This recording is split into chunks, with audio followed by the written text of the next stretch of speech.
What gave you the inkling to actually import, original coffee beans, roast it yourself, sell it at premium? Was there a market, or was it something that you started from scratch? Actually, my wife hates when I tell the story, but it's the truth. I've never been a guy that went on blind dates. I didn't believe in blind dates. And then a bosom buddy of mine since school, Bali Swart, actually introduced my wife to me as a blind date. And, that was the first and last blind date of my life, which I married, which is a good thing. So it was about a flip on our second date in the East Rand Mall in Boksburg. We went out for a movie and afterwards looking for a coffee shop, walking around, and tucked away in a corner was this really minute little coffee shop with nobody in but the two of us and the guy sitting behind the counter listening to a radio. So we ordered coffee, and I said to her, "This is brilliant coffee. It's strange that there's nobody here." But then looked around, and without being overcritical, the menu was really crappy little menu. There was a couple of sandwiches and wasn't really servicing. And I got this crazy idea, as the Type 5 normally gets, and I said to this geezer, "Is this your store, uncle?" He says to me, No, it's my two sons. They're dentists in Boksburg. I'm just looking after the store. And I said, "Don't you want to sell?" Not having money. He says, "Well, it's not really in the market, but give me your number and we'll come back to you." A year later, I got this call. He says to me, "Do you remember me?" I said, "Yeah." He says, "Are you still interested?" I said, "Yes. What do you want?" I'll never. And I'm sure Andre and you guys were all. There's certain numbers and dates and things in your life which is burned on the inside of your skull for whatever reason. This is one of them. He said 485,000. I said yes. I didn't have 100,000. Anyway, so I said to the two of us, she just finished her studies at the PUC, and I said to her, are you in with me? She says, "Let's give it a go." And my folks and her folks all said, "Your oaks are on tick. You're smoking dope. You've got no experience in the restaurant trade, no training about coffee, nothing.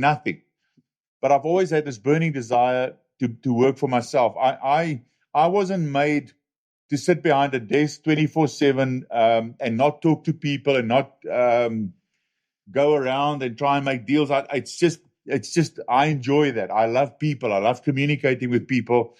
My wife said I'm the only oak still going into the bank to draw money because I talk crap to the tunnies behind the counter. But somebody has to. You understand? So I love doing that, and that's how we were introduced. I mean, we borrowed and begged, and I promise you guys.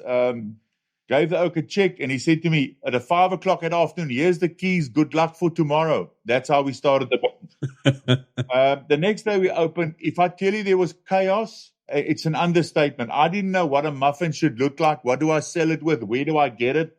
And so forth. But it was chaos for the first month. But one thing we had was each other, the belief in each other, the trust and the willingness to roll up our sleeves and work. And willing to learn. Another big thing, and I'm sure Andre will agree with me, he knew nothing of the wine trade, and we knew nothing, and we still know nothing about the coffee trade, but we were willing to learn and not make the same mistake twice. We also believe in our franchise in the stores that even if you're the owner of the store, and that's what my dad taught me, you must be willing and able to do anything in that store better than anybody working for you. It's credible. It shows respect. And when the pauper hits the fan, I can do anything better than anybody there. And we live by that. A franchisee once says to me, "Yeah, but I'm the owner of 3 stores. Why do I have to mop the floors and grill and be a barista?" And I said, "Why not? What makes you better? Because you had the money to buy or whatever. Because your staff will respect you far more if they know you know. They know you know and can do it better. And it's credible, guys, and so forth. And I'm learning every day still. But that's how we got into this game. And I realized that good coffee is as you guys know, it's the second hardest trading commodity in the world after oil. And that's why it's called black gold. And it's growing by the days. And no disrespect, but the Chinese population in general, only about 7% of them drink coffee. The rest still tea, and hopefully they don't come over to coffee because we won't have enough coffee in the world to supply everybody. And it's growing with leaps and bounds, and the forms of coffee and so forth. And like wine, and I'm a huge red wine lover. I'm a staunch red wine drinker, but the coffee as well. It is an incredible product.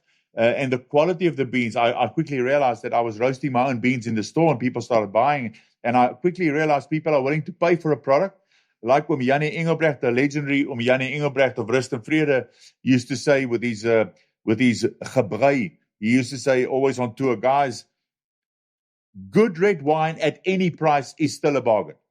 And I believe in that. You can taste quality of good red wine. You can taste quality of coffee if it's proper Arabica beans and roasted properly in the process in the water softener of your espresso machine and your barista skills. Those are all things like the winemaker, like the soil, like the terroir, like the oak he uses or not, and the hand of God and nature. All those things make an unbelievable bottle of wine. So's coffee.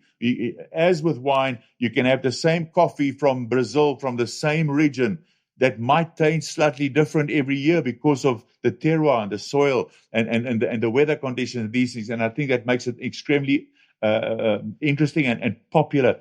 And just to prove that point, cappuccino is the most popular hot drink in the world by far. So if you make a proper cappuccino with quality beans, quality barista, water quality, and those things, and I've done that survey in our stores, if you're a coffee lover and you sit down, you drink at least 2.2 cups at a sitting, guaranteed.